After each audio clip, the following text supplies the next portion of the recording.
Hi ಎಲ್ಲ ನನ್ನ ಪ್ರೀತಿಯ ವೀಕ್ಷಕರಿಗೆ ನಮ್ಮ ಕಲೆ ಯೂಟ್ಯೂಬ್ ಚಾನಲ್ಗೆ ಸ್ವಾಗತ.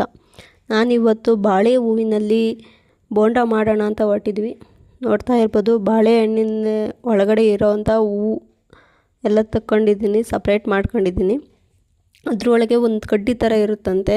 ನಾನು ಯೂಟ್ಯೂಬಲ್ಲಿ ನೋಡ್ಕೊಂಡು ಮಾಡ್ತಾ ಇರೋದು. ಕಡ್ಡಿ ಥರ ಇರೋದನ್ನೆಲ್ಲ ಸಪ್ರೇಟ್ ಮಾಡ್ಕೊಳ್ತಾ ಇದ್ದೀನಿ. ನೋಡ್ತಾ ಇರ್ಬೋದು, ಅದು ಕಡ್ಡಿ ಥರ ಒಂಥರ ಎಲೆ ಅಂಥದ್ದಿರುತ್ತೆ, ಅದ್ರ ಮಧ್ಯದಲ್ಲಿ ಅದೆಲ್ಲ ಸಪ್ರೇಟ್ ಮಾಡಿಕೊಂಡು ಡೈರೆಕ್ಟು ನಾವು ಮೆಣ್ಸಿನ್ಕಾಯಿ ಬೋಂಡಕ್ಕೆ ಯಾವ ಥರ ಹಿಟ್ಟೆಲ್ಲ ಕಲಿಸ್ಕೊತೀವೋ ಅದೇ ಥರ ಸೇಮ್ ಎಲ್ಲನೂ ಹಿಟ್ಟು ಕಲಿಸ್ಕೊಂಡು ಅದನ್ನು ಮೆಣ್ಸಿನ್ಕಾಯಿ ಬದಲು ಬಾಳೆಕಾಯಿ ಹಾಕಿ ಫ್ರೈ ಮಾಡ್ಕೊಂಡು ತಿನ್ನೋದು ಅಷ್ಟೇ. ನಾವು ಮಾಡಿದ್ವಿ. ಫ್ರೈ ಮಾಡೋದೆಲ್ಲ ವೀಡಿಯೋ ಮಾಡೋಕ್ಕಾಗಲಿಲ್ಲ.